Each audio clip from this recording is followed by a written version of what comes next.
The metal gate clanged like thunder as George shoved it shut.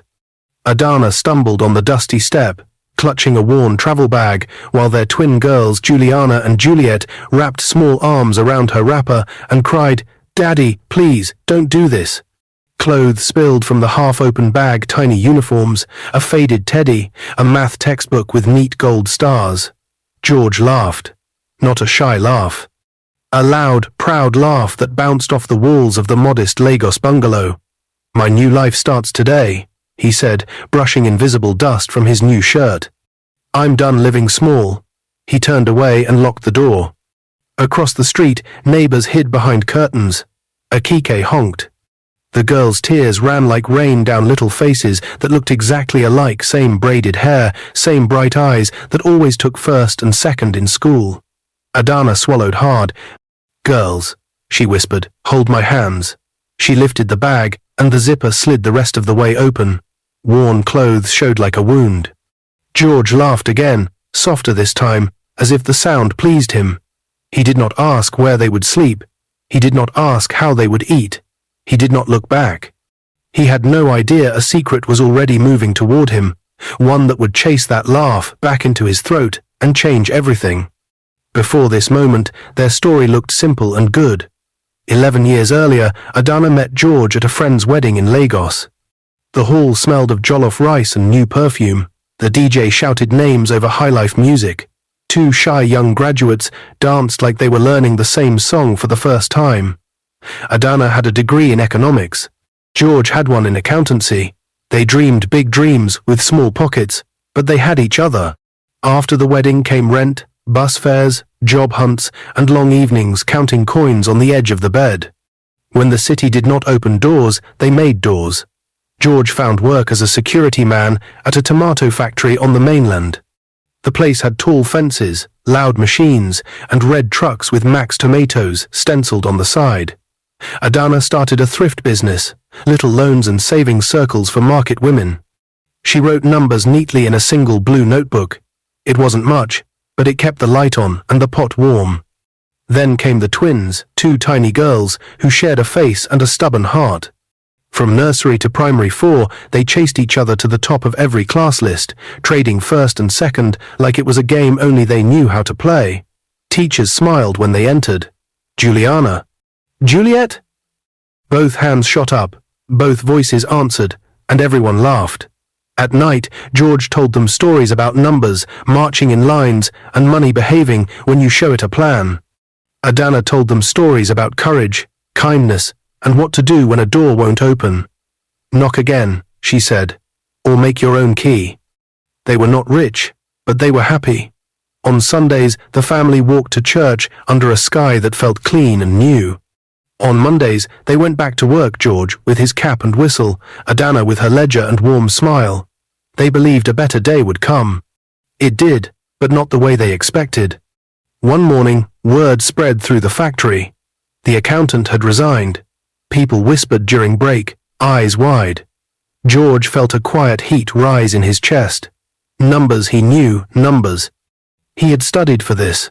For months he had watched the accountant through the glass office window, seen the tidy spreadsheets and the careful signatures. During lunch, while others joked, he practiced entries in a small book he kept hidden in his locker. He had been waiting. When the manager walked across the yard, George stepped forward. "Sir," he said, voice steady, "I have a degree in accountancy. I can do the work." The manager blinked, surprised. A security man? With a degree? George showed his certificate, folded and neat, edges soft from years of hoping. He showed sample entries, clean and correct. The manager called him in. They spoke. They checked. Before the sun dipped, George was no longer the man by the gate. He was the man inside the glass office, sitting in a padded chair. The same red trucks moved outside. Only now, they moved under his eyes. The promotion hit him like a flood. A new title, a new payslip, a new tie. Co-workers shook his hand so hard his fingers tingled. Even the machines seemed to hum a song he had always wanted to hear. People called him Mr. George. He liked the sound of that. He liked it very much.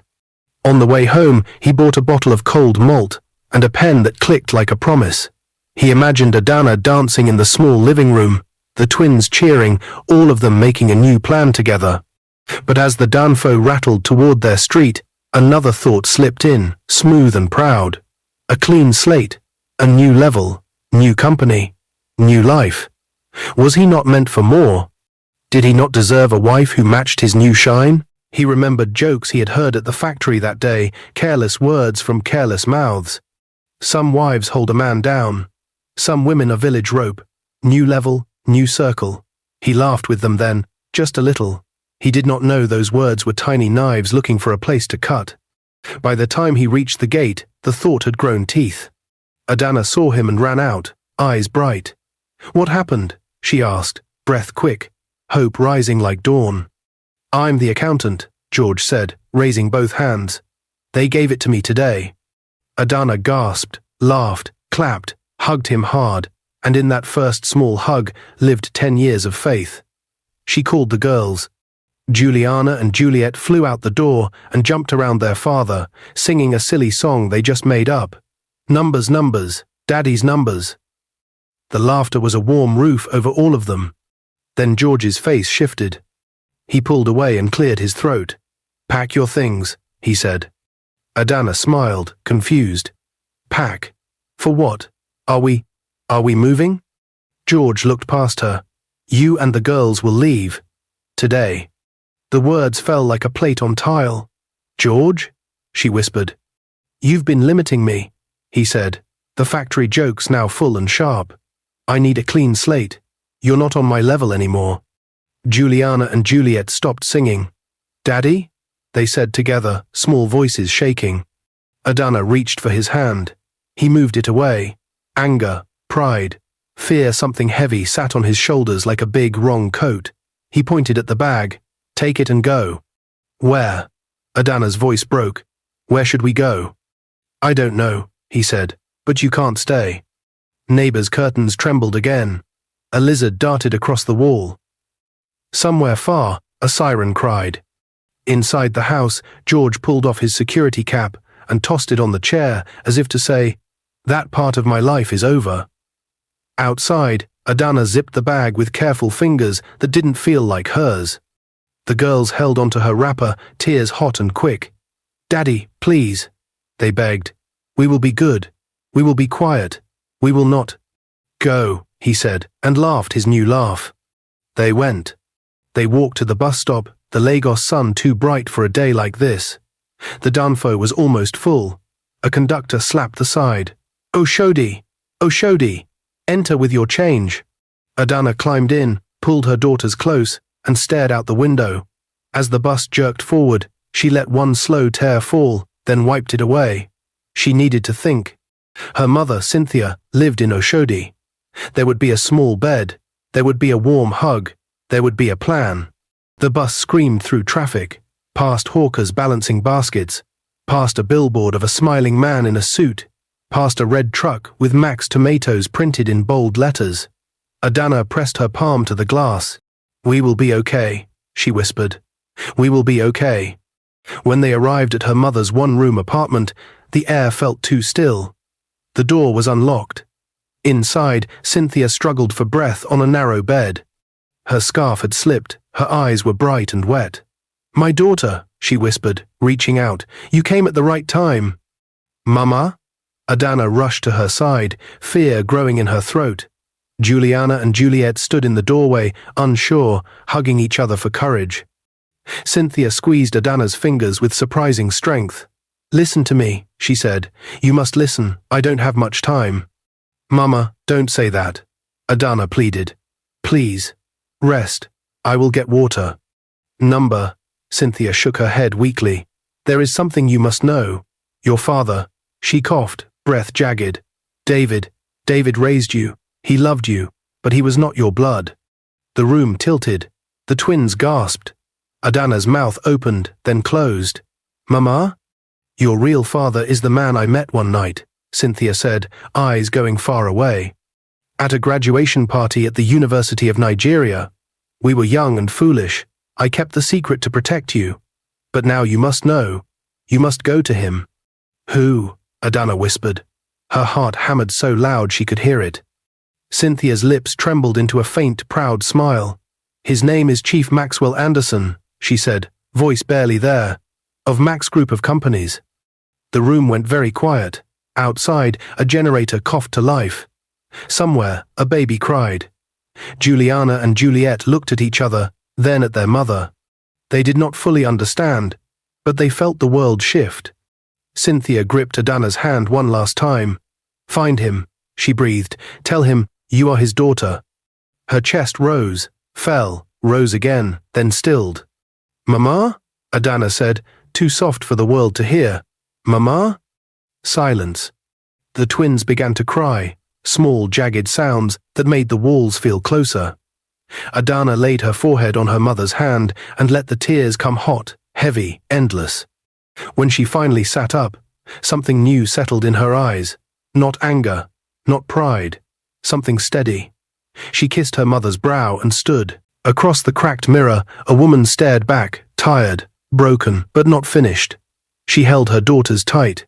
"We will be okay," she said again, and this time her voice did not shake. She picked up her phone, blinked away the blur, and searched the name she had just heard. One word leaped out from a headline like a door swinging open. "Banana Island."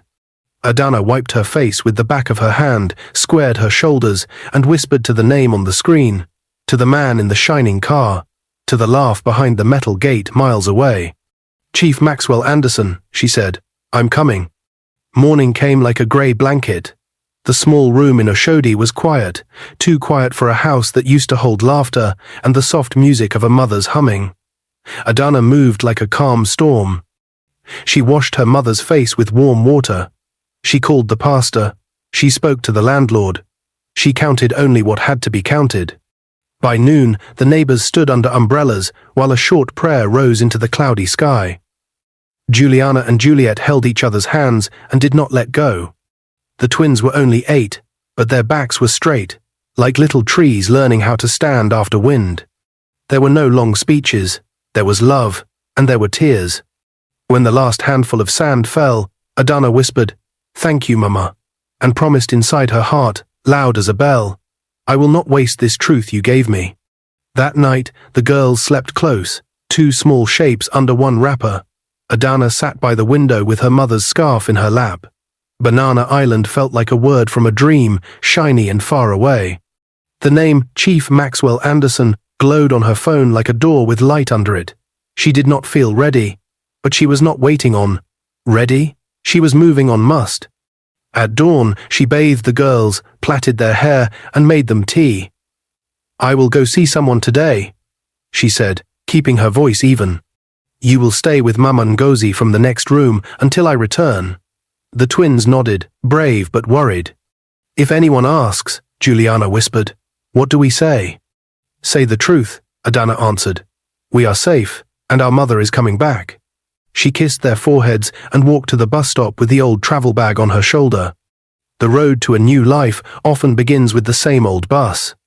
The Danfo rattled past markets and mansions, and the sea that glimmered like a secret. When it finally turned toward Banana Island, everything changed. The streets were smooth. The guards wore crisp uniforms. Flowers lined the sidewalks like a parade of quiet colors.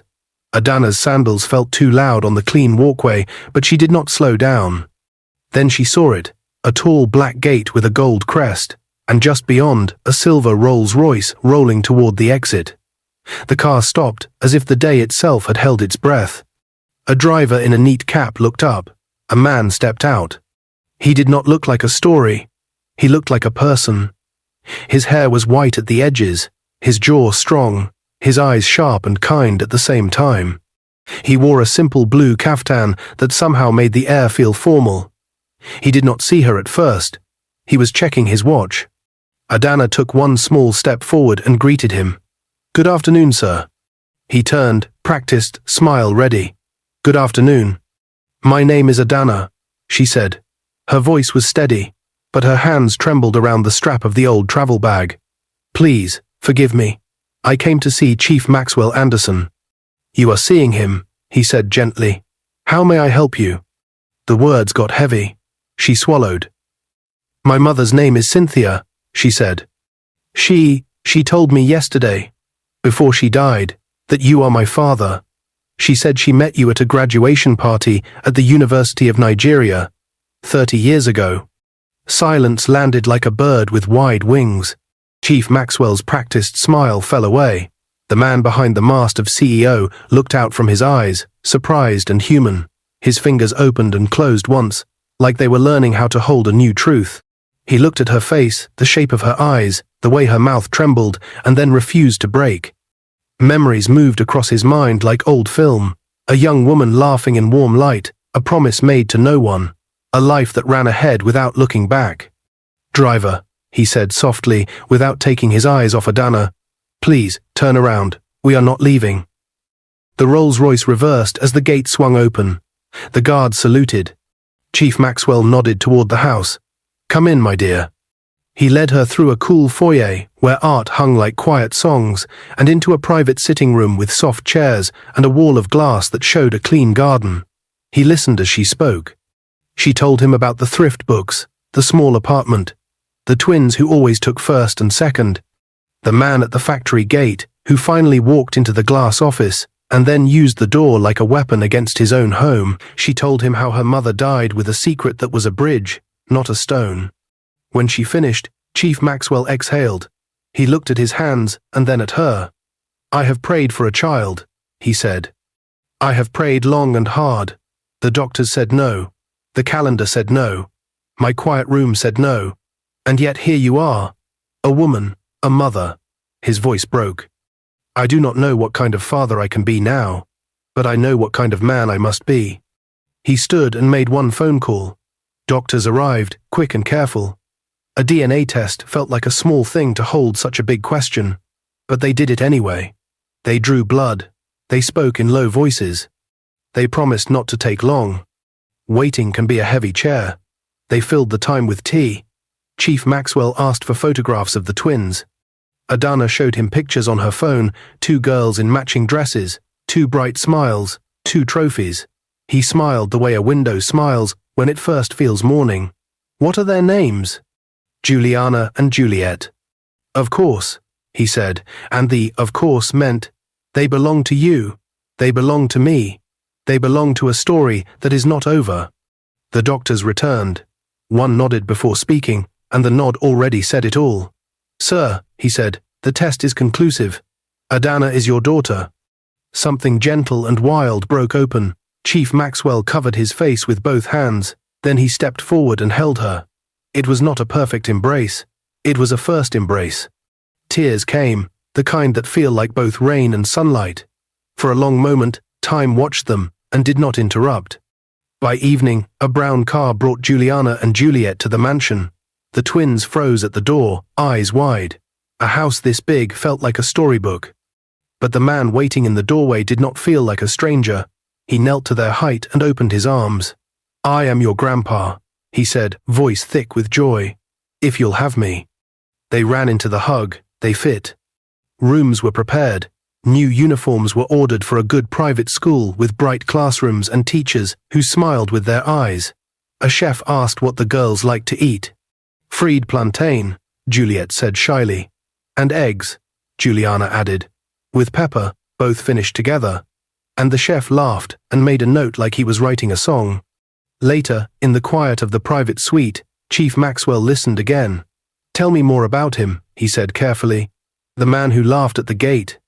Adana told him everything, how George had worked as security, how he had waited, learned, and asked for a chance, how the manager had seen his degree and made him the new accountant, how he had come home and turned a good day into a wound.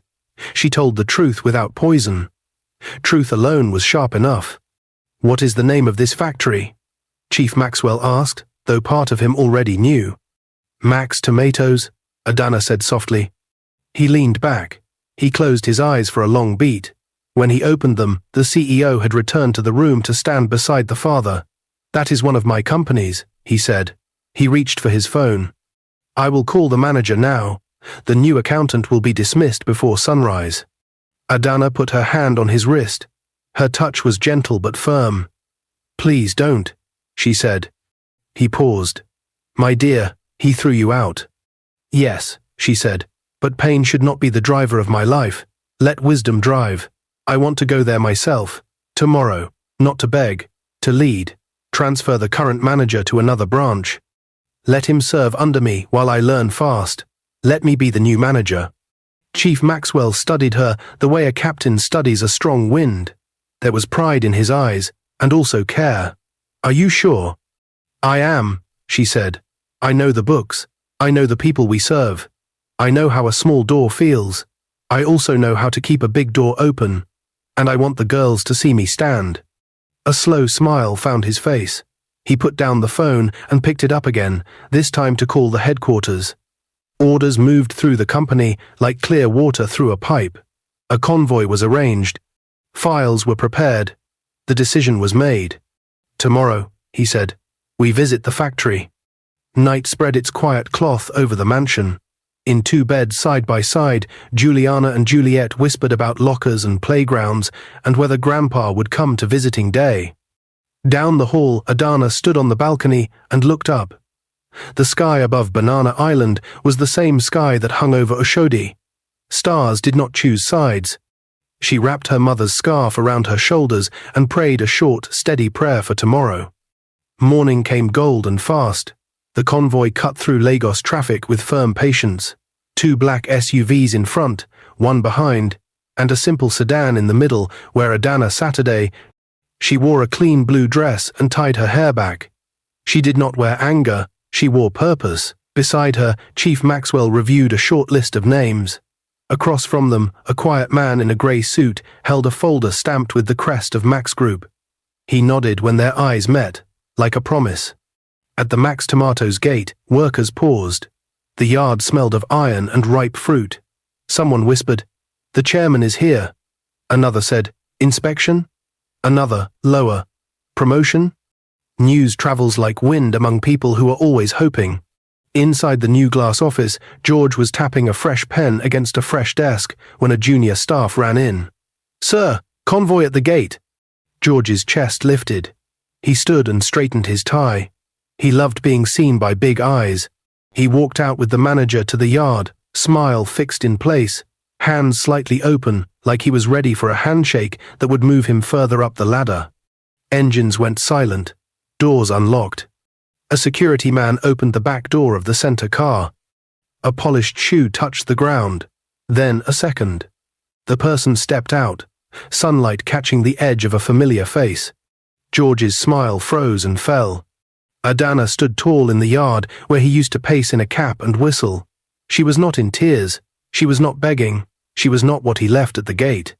Beside her, the crest on the folder in the grey-suited man's hands flashed once like a small thunder. George felt air leave his chest. He swallowed. "Good morning," Adana said, her voice calm and clear.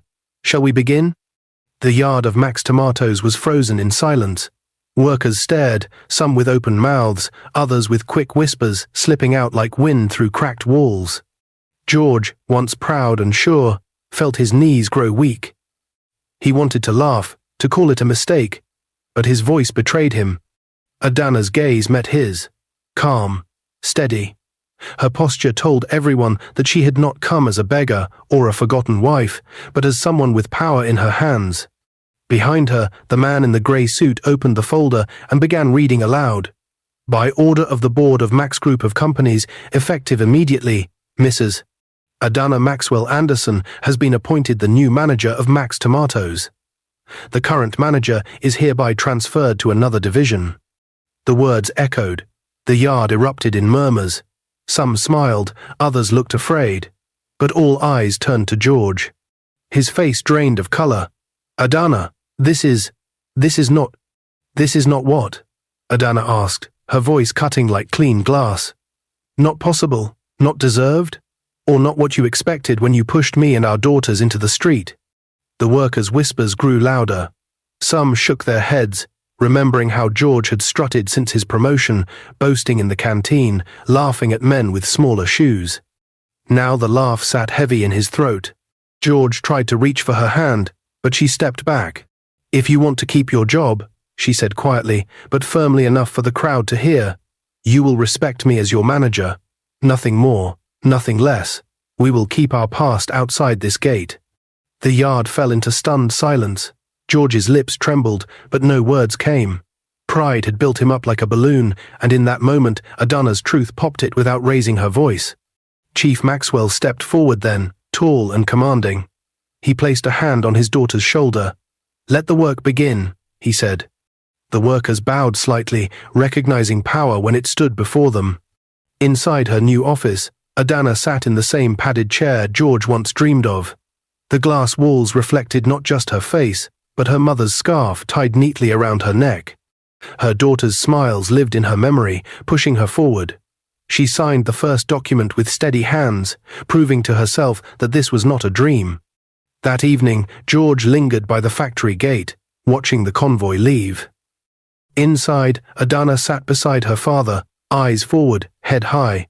George bent his head, tears stinging his eyes, but no one saw. He knew then. The woman he laughed at was the woman who now held the key to his tomorrow. The tables had turned, and they were only beginning to spin. The news spread faster than the tomato trucks on the Lagos highways. The woman George had thrown away was now his boss. By the next morning, whispers filled every corner of the factory. Some workers were careful, speaking only with eyes and nods. Others were bold, telling the story like it was a parable. Don't laugh when you rise. The person you despise today may sign your paycheck tomorrow. Adana walked through the factory yard with calm steps.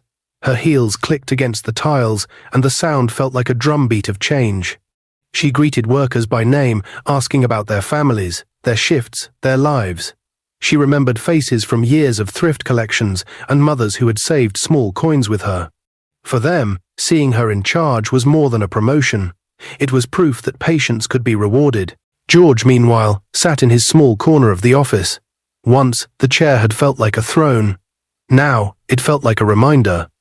Every time the door opened and Adanna's voice carried in, he stiffened. He avoided her eyes in meetings, scribbling notes that meant nothing, praying no one noticed his shame. One evening, when most of the staff had gone home, George knocked on her door. Adanna looked up from her papers. "What is it, George?" she asked, her voice calm but distant. He swallowed. "Adanna, I was wrong. I see it now. Please, forgive me. Give me another chance, for the girl's sake." Her pen paused, but her eyes did not soften. "Forgiveness is not the same as forgetting," she said.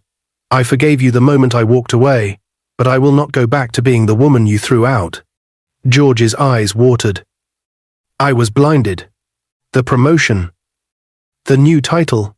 I thought I had outgrown you. I was a fool." Adana closed the file in front of her. "If you want to keep your job here, you will respect me as your manager. As for our daughters, they are mine to raise.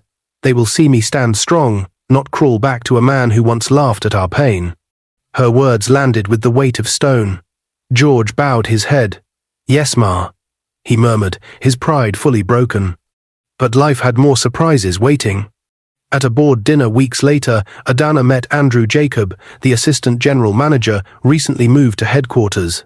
A tall man with kind eyes, Andrew carried his own scars. His wife had died in childbirth 2 years before, leaving him with memories that still ached. Yet his smile was gentle, his conversation warm. They spoke about work at first, then about life, about children, about faith. Dinner led to friendship, friendship to laughter, laughter to evenings where silence felt comfortable. One night, after walking her to the car, Andrew held her hand a moment longer. "Adana," he said softly, "life has taken much from both of us, but perhaps it can also give again." Her heart beat fast. For the first time in years, she allowed herself to wonder, could love return? The months unfolded like pages in a book Adana never thought she'd read. Andrew's steady presence became a light in her new world. He wasn't loud or boastful. He didn't compete with her success. Instead, he listened, really listened, in a way George never had. When Juliana and Juliet visited his home, they laughed freely, racing around his garden like it had always been theirs. Slowly, their mother's guarded heart began to open. 2 months later, in a quiet family dinner at Chief Maxwell's mansion, Andrew stood, his hand trembling slightly as he held out a velvet box. "Adana," he said, voice low but strong, I know what it means to lose.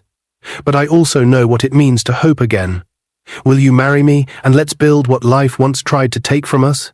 The room was silent, except for the twins' excited gasps. Adanna's eyes blurred with tears. She saw her late mother's scarf folded on the chair, remembered the night she had whispered, "We will be okay." With a deep breath, she smiled. "Yes, Andrew, yes." Applause rose around the table. Chief Maxwell wiped a tear from his eye, whispering, "At last, my daughter is truly home." The wedding was small but elegant. White flowers lined the aisle, the twins scattered petals ahead of their mother, and Chief Maxwell himself walked Adana down. George stood among the crowd, shoulders heavy with regret. He watched the woman he had thrown away become someone else's treasure. When Adana slipped her hand into Andrew's and the vows were spoken, George wept silently, knowing he had lost her forever. 1 year later, joy returned in another form. Adana gave birth to a baby boy, Sam. His first cry filled the hospital room, and Andrew held his son with pride, while Juliana and Juliet, now teenagers, leaned close to kiss their baby brother's cheeks. Adana smiled through tears, whispering, "Mama, we are okay." Time moved, and so did blessings. 10 years later, the twins graduated from the University of Nigeria as chemical engineers. Chief Maxwell, frail but proud, watched them join Maxoil, one of his biggest companies. The sisters stepped into boardrooms where their brilliance shone, just as it had in the classrooms where they had traded first and second place. Life brought love their way too. During a workshop in Port Harcourt, Juliana met Jerry, a reservoir engineer. His quiet confidence matched her fire. At Maxoil, Juliet found herself drawn to Johnson Okoro, a fellow chemical engineer whose laughter softened her serious days. Within months, both sisters were engaged. Their double wedding became one of the grandest Lagos had ever seen. 2 brides in matching white gowns walked side by side, Adana at their center, her heart swelling with pride and memory. Little Sam, now 11, carried the rings, grinning ear to ear. In the front row sat George, aged and broken by time. Tears streamed down his face as he whispered to himself, "My greatest mistake was the day I kicked them out." The laughter he once wore so proudly now echoed back at him like thunder. 1 year later, Juliana gave birth to a baby boy, and Juliet to a baby girl. Chief Maxwell held them both, tears in his eyes, knowing his legacy was secure not in wealth alone, but in family. And through it all, Adana stood tall, the woman once cast out, now the pillar, holding 3 generations together. If you like this story, comment, share and subscribe to our channel for more interesting stories.